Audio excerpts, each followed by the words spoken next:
The mountains of Honduras hide the ruins of Copan, one of the most magnificent Maya cities ever built, a UNESCO World Heritage Site. Yet today, Honduras is one of the most dangerous places on earth for journalists and land defenders. The United Nations recorded 380 violent deaths of women in a single year. El Salvador rolls into the Pacific with some of the finest surfing in the Americas, and shelters the world's only Maya village preserved beneath the ash of a volcanic eruption, Joya de Carén. And yet, the United Nations High Commissioner has expressed concern over the 4-year state of emergency in El Salvador and the use of mass trials. Over 80,000 people have been detained without due process. Nicaragua is the homeland of Rubén Darío, the poet who founded modernism in Spanish language literature. Its city of Granada is among the oldest colonial cities in the Americas, sitting at the edge of the largest lake in Central America. Today, however, the United Nations group of human rights experts describes Nicaragua as conducting a systematic campaign of repression. 222 political prisoners were stripped of their citizenship and placed on a plane to Washington. 3 Central American voices became known to the world only after they were forced to flee. Felix Molina, a 30-year veteran Honduran journalist and creator of the opposition radio program Resistencia, survived 2 assassination attempts in a single day in Tegucigalpa in May 2016, took 4 bullets in both legs and was given asylum in Canada. Carlos Dada, founder and editor of El Faro, Latin America's first digital newspaper and the leading investigative outlet in Central America, moved El Faro's headquarters to Costa Rica in 2023 under sustained pressure from the Bukele regime. Dora María Téllez, historian, former Sandinista commander known as Commander 2 for the 1978 seizure of the National Palace, ex-Minister of Health and founder of the opposition party MRS, was imprisoned 20 months by the Ortega Murillo regime, much of it in solitary confinement. On the 9th of February 2023, she was expelled to the United States along with 221 other political prisoners. While their plane was still in the air, the Nicaraguan parliament stripped all 222 of them of their citizenship. Today, we tell you why hundreds of thousands more had to flee too. You are watching the Human Rights Expert Witness channel. We are country expert witnesses based in London. We write expert reports for immigration tribunals in the United Kingdom, the United States, Canada and the European Union. For this episode, we have reviewed several Central American asylum cases, all anonymised. A young Honduran man who refused gang recruitment after his brother was killed for the same reason. A Salvadoran woman whose neighbour was arrested under the state of emergency and never came back. A Nicaraguan student who attended a 2018 anti-government rally and lives now in fear of arrest. A Honduran transgender activist whose home was set on fire after she organised a pride march. A Salvadoran journalist whose colleague was put on a watch list. An indigenous land defender in Honduras whose father was murdered for opposing a hydroelectric project. A Nicaraguan priest detained for criticising the government from the pulpit. Today we walk through every one of those reasons. If you are looking for a country expert witness, our verified list of qualified experts is linked in the description below. Central America is a region of 7 countries and roughly 50 million people. 3 of them, Honduras, El Salvador and Nicaragua, share a history of civil wars, gang violence and authoritarian governments that, in 2026, drive one of the largest asylum seeker flows in the world. El Salvador and Nicaragua both lived through brutal civil wars in the 1980s, wars in which the United States actively intervened.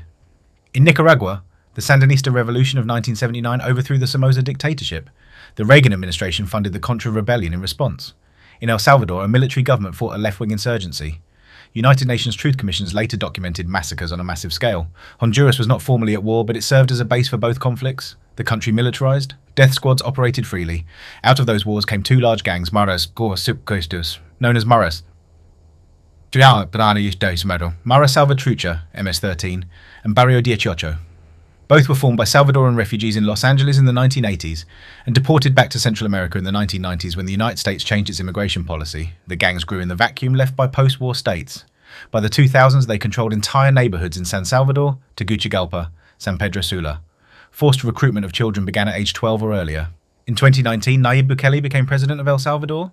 In March 2022, after a single weekend of gang killings, he declared a régimen d'exception, a state of emergency, that has been continuously renewed ever since. Over 80,000 people have been detained without standard due process.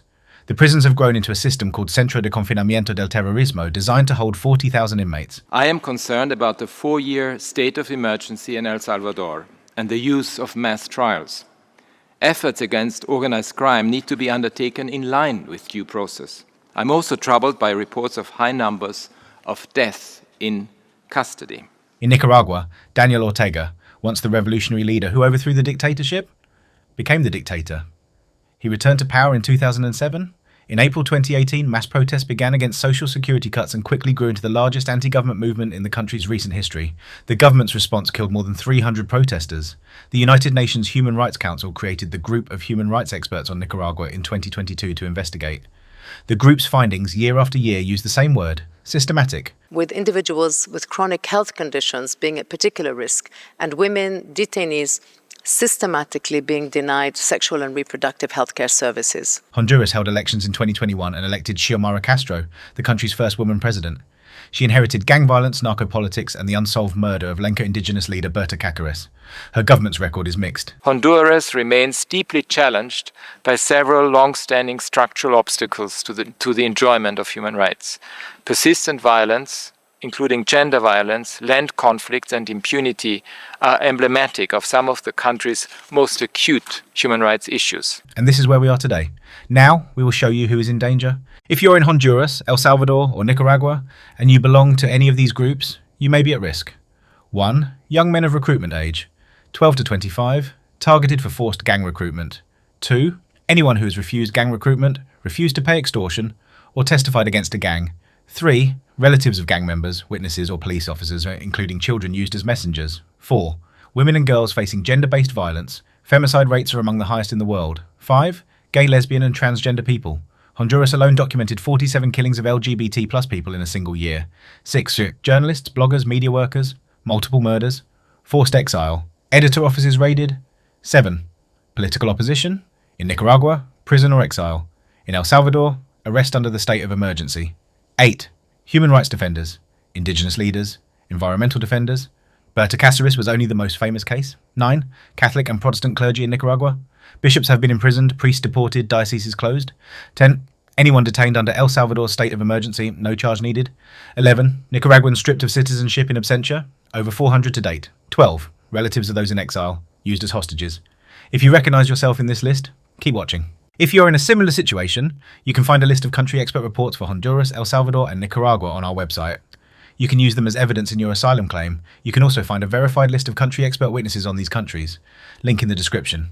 Now, let us look at the 5 main reasons people flee Central America today. Gang violence in Central America is not what most outsiders imagine. It is not loose criminal activity. It is territorial control by paramilitary organizations rooted in entire neighborhoods.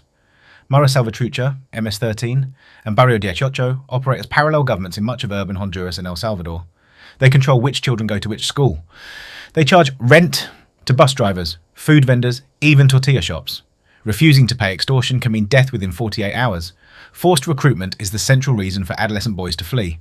Recruitment begins as early as age 10. A refusal is treated as an act of treason.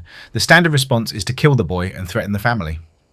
Forced sexual partnership is the standard fate of girls aged 12 to 17 who attract a gang member's interest. The girl is told she is going with him. Refusing to go means her family is targeted. Going means lifelong assignment to the gang. United Nations agencies and the United States Citizenship and Immigration Services have repeatedly recognised these patterns as a basis for asylum on particular social group grounds. On the 27th of March 2022, after a single weekend in which gangs killed 62 people, El Salvador's president Nayib Bukele announced a régimen d'exception, a state of emergency. It has now been continuously renewed every 30 days for over 4 years. The numbers are extraordinary. By 2026, over 80,000 people have been detained, roughly 1% of the country's adult population. El Salvador now has the highest incarceration rate in the world. A new mega-prison called the Centro de Confinamiento del Terrorismo was opened in 2023 to hold 40,000 inmates. The state of emergency suspends key constitutional rights, detentions of up to 15 days without a judge, no right to a lawyer of one's choosing, mass trials of hundreds of defendants at a time, habeas corpus suspended. The United Nations High Commissioner has openly expressed concern about the 4-year state of emergency in El Salvador and the use of mass trials. He has noted high numbers of deaths in custody. I am concerned about the 4-year state of emergency in El Salvador and the use of mass trials. Efforts against organized crime need to be undertaken in line with due process. I'm also troubled by reports of high numbers of deaths in custody. Independent journalism has been deliberately attacked. The Bukele government has frozen the assets of independent media outlets and threatened journalists with arrest. Over 40 Salvadoran journalists have been forced to leave the country. Carlos Dada is the journalist who, in 1998, founded El Faro, the first digital newspaper in Latin America. Over more than 25 years, El Faro became the leading investigative outlet in all of Central America. It exposed presidents, it documented gang killings, and in 2020 and 2021, it published a series of investigations into something the Bukele government did not want investigated. Secret negotiations between the government and the MS-13 and Barrio 18 gangs. The pressure that followed was systematic. The government froze the newspaper's accounts, journalists faced threats of arrest, More than 40 Salvadoran journalists were forced to leave the country. In 2023, Carlos Dada moved El Faro's editorial headquarters to Costa Rica. He continues to lead the publication from exile. In 2026, he spoke at Oxford about what is happening to the press in El Salvador. The newspaper continues, the country it covers does not let it work from home. Nicaragua, under Daniel Ortega and Rosario Murillo, has built one of the most personalized authoritarian regimes in the Americas. The husband and wife couple have held the presidency and vice presidency since 2007. In 2024, a constitutional reform formally elevated Murillo to co-president. In April 2018, mass protests erupted after the government announced cuts to Social Security. The protests grew into the largest civic mobilization in modern Nicaraguan history. The government's response killed more than 300 people and injured thousands. Hundreds of political prisoners followed. On the 9th of February 2023, the regime carried out one of the most extraordinary acts of political expulsion in recent Latin American history. 222 political prisoners, including journalists, opposition politicians, students, priests, were taken from their cells and put on a chartered flight to Washington, D.C. While the plane was still in the air, the Nicaraguan parliament passed legislation stripping all 222 of them of their Nicaraguan citizenship and declaring them traitors of the homeland. Their property was confiscated. Since then, the regime has expanded denationalization. By 2026, over 400 people have been stripped of Nicaraguan citizenship for political reasons. The Catholic Church has been a particular target. Bishop Rolando Alvarez was imprisoned and later expelled. Multiple priests have been deported. Religious processions have been banned. Dora María Téllez is one of the most important figures in modern Nicaraguan history. A historian by training, she joined the Sandinista Revolution as a young woman, and at 22 years old in 1978, she helped lead the seizure of the National Palace that forced the release of political prisoners from Somoza's dictatorship. They called her Comandante Dos, Commander 2. After the revolution, she served as Minister of Health. She later founded the opposition party MRS when she came to disagree with Daniel Ortega's direction. In June 2021, she was arrested on charges of conspiracy against sovereignty. She spent 20 months in prison, much of it in solitary confinement, in conditions the United Nations described as amounting to torture, including the deprivation of light, food, and medical care. On the 9th of February 2023, she was placed on a chartered flight to Washington with 221 other political prisoners. While the plane was in the air, the Nicaraguan parliament stripped all 222 of them of their citizenship, their property was confiscated, they were declared traitors of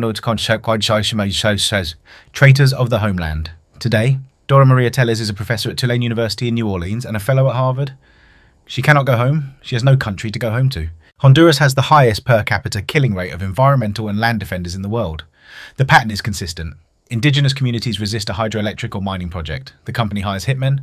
The leaders are killed. The courts never punish those who ordered it. The most famous case is Berta Cáceres, a Lenca indigenous leader and co-founder of Copinch. She led opposition to the Aguasarca hydroelectric project on the Gualcarc River, a river sacred to the Lenca. She won the Goldman Environmental Prize in 2015. On the 2nd of March 2016, she was assassinated in her home by hitmen working for the company Dada. After 10 years of investigation, an independent group of experts concluded in 2026 that her killing was a planned criminal operation executed through an organized structure involving hired gunmen and corporate executives. Honduras remains deeply challenged by several long-standing structural obstacles to the enjoyment of human rights. Persistent violence, including gender violence, land conflicts, and impunity, are emblematic of some of the country's most acute human rights issues. While I note a reduction in homicides, violence and insecurity remain deep-rooted and commonplace, particularly impacting women and LGBTQ+ people. Last year, 380 violent deaths of women were registered, as well as 47 murders of LGBTQ+ people. Journalists face the same. The United Nations recorded 380 violent deaths of women in a single year. 47 gay, lesbian and transgender people murdered. The most dangerous country for media workers per capita in the entire region. Felix Molina spent more than 30 years on Honduran radio. He created the opposition program Resistencia. He won the Chavkin Award in 2012, and for years he investigated something nobody else would touch: the connections between the Aguasarca hydroelectric project and senior officials in the Honduran government. Aguasarca was the same project that Berta Cáceres had fought against, and that had cost her her life. On the 2nd of May 2016, only 2 months after Berta's murder, Molina survived 2 assassination attempts in a single day in Tegucigalpa. In the morning, a man pointed a revolver at his head in the centre of the city. In the evening, he was shot 4 times in both legs. That same day, he had published an investigation directly linking the Dada company to senior government officials. He fled to Canada on the 20th of July 2016. He lives there with his daughters. He continues his journalism remotely. His case in Honduras remains unpunished to this day. Central America has some of the highest rates of femicide in the world. The killing of a woman because she is a woman. Honduras alone documented 380 violent deaths of women in a single year. In June 2023, the women's prison in the town of Tamara, Honduras, was the site of a coordinated massacre. 46 women were killed in a single attack, many of them burned alive. The killers were members of a rival gang faction. The fact that this happened inside a prison, guarded by the state, illustrated the scale of state failure. Gay, lesbian and transgender people in Honduras face one of the highest documented killing rates per capita in the world. The country has had a constitutional prohibition on same-sex marriage since 2005. Gender identity is not legally recognised. Transgender women are particularly targeted, often by gangs and sometimes by police. In June 2021, the Inter-American Court of Human Rights ruled against Honduras in the case of Vicky Hernandez, a transgender woman murdered in 2019. The court ordered Honduras to legally recognise gender identity. The state has only partially complied. Unlawful and arbitrary arrests are often followed by trials that do not meet basic guarantees of due process and fair trial. Our office has documented 11 virtual trials held without appropriate procedural guarantees since the last update to the Council in March of this year. In Nicaragua, gender-based violence intersects with political repression. Women political prisoners have testified to sexual threats, denial of menstrual hygiene, and the use of detention conditions to inflict psychological harm. Claudia Spellman, a Honduran transgender activist and founder of Colectivo Unidad Coloroso in San Pedro Sula, named on the Time 100 Most Influential People list in 2021, fled Honduras in 2013 after over 20 years of violence and persecution. She was granted asylum in New York and later testified at the Inter-American Court in the Vicky Hernandez case against Honduras. Central America produces one of the largest asylum seeker flows in the Americas. Estimates of departed Hondurans, Salvadorans and Nicaraguans range into the millions in 5 years. The destinations and recognition rates vary by country and time. United States, the primary destination by geography. Recognition rates for Hondurans, Salvadorans and Nicaraguans have been historically lower than for, say, Venezuelans or Russians, but rise substantially with a strong country expert report and a clearly framed particular social group claim. 2025 and 2026 policy changes have made certain pathways harder, including third country deportation agreements with El Salvador itself, Costa Rica, important destination for Nicaraguan opposition and Salvadoran journalists. Carlos Dada moved El Faro headquarters here, recognition rates favourable for documented profiles. Mexico, the largest country of first asylum in the Americas. Hundreds of thousands of Hondurans and Salvadorans have applied. Spain and the European Union have rising Salvadoran and Nicaraguan caseloads. Canada, strong recognition for documented Honduran journalists, indigenous defenders and LGBT applicants. Felix Molina was given asylum here. Recognition rates 50 to 70% with strong evidence. Spain, large Salvadoran and Nicaraguan diaspora. Special humanitarian pathways for documented dissidents. And one important warning, El Salvador itself, under the third country deportation agreement with the United States, is currently used as a destination for deportees of other nationalities. The United Nations High Commissioner has explicitly raised this practice as a concern. What these patterns tell you is simple. Central American claims require detailed evidence and a strong expert report to succeed. Recognition is regular when the evidence is built well.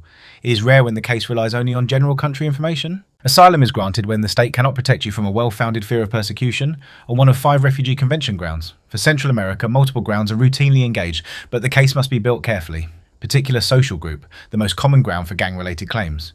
Recognised categories include former gang members who have left, family members of gang targets, young men of recruitment age who have refused, women in domestic violence situations where the state will not act, gay, lesbian and transgender persons, political opinion, real or imputed, applies particularly to Nicaraguan opposition, Salvadoran journalists, Honduran land defenders, including those associated with Copy and H, El Faro, MRS, Bishop Alvarez's diocese, or the 2018 protest movement.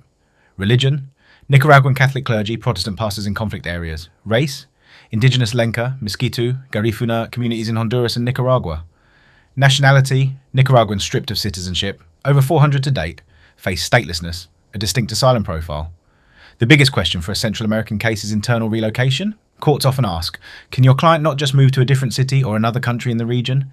The honest expert witness answer is, internal relocation usually does not work. Gangs operate transnationally. Maras have cells in every major city. Nicaraguan opposition figures are pursued across the region. The Bukele regime explicitly uses third country deportation deals. The expert witness cannot accept or reject the applicant's testimony. That is the court's role. The expert assesses the applicant's account against the country's situation and provides a detailed conclusion on the risk of return and on the absence of internal relocation options. In most cases, if the claimed information is accepted by the court, internal relocation and return to Honduras, El Salvador, or Nicaragua are unsafe for these types of persecution. And if the court accepts the applicant's evidence, asylum can be granted. This is why a personal assessment of each individual case is critically important. Central America is the homeland of the Maya, of poet Rubén Darío, of the Goldman Prize-winning Berta Cáceres. The region has the second largest barrier reef in the world, some of the warmest coffee mountains and the best Pacific surfing.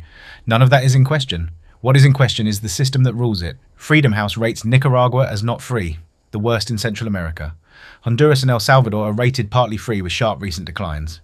The United Nations group of human rights experts describes Nicaragua's government as conducting a systematic campaign of repression. The United Nations High Commissioner has expressed concern about El Salvador's 4-year state of emergency, mass trials and deaths in custody. Honduras records 380 femicides, 47 LGBT+ killings, and 46 prisoners killed in a single massacre spot in 1 year. Felix Molina broadcasts to Honduras from Canada. Carlos Dada runs El Faro from Costa Rica. Dora María Téllez teaches at Tulane University and lives without Nicaraguan citizenship. Bishop Alvarez says Mass in the Vatican. The pattern is the same: silence or prison at home or freedom and exile abroad. If you're a Honduran, Salvadoran or Nicaraguan asylum seeker, you need a country expert report that proves your case against the country information. If you're a solicitor, you need an expert who knows MS-13 from Barrio de Achocho, the Régimen d'Exception from CECOT, Article 112 of the Honduran Constitution from Article 410 of the Nicaraguan Penal Code, and the April 2018 protest from the 9th of February 2023 expulsion flight. Subscribe to the channel for the next country in our Why People Flee series. Comment below, which country should we cover next? Share this video with anyone who needs it. These are 3 of the countries people flee in Central America. We will see you in the next one.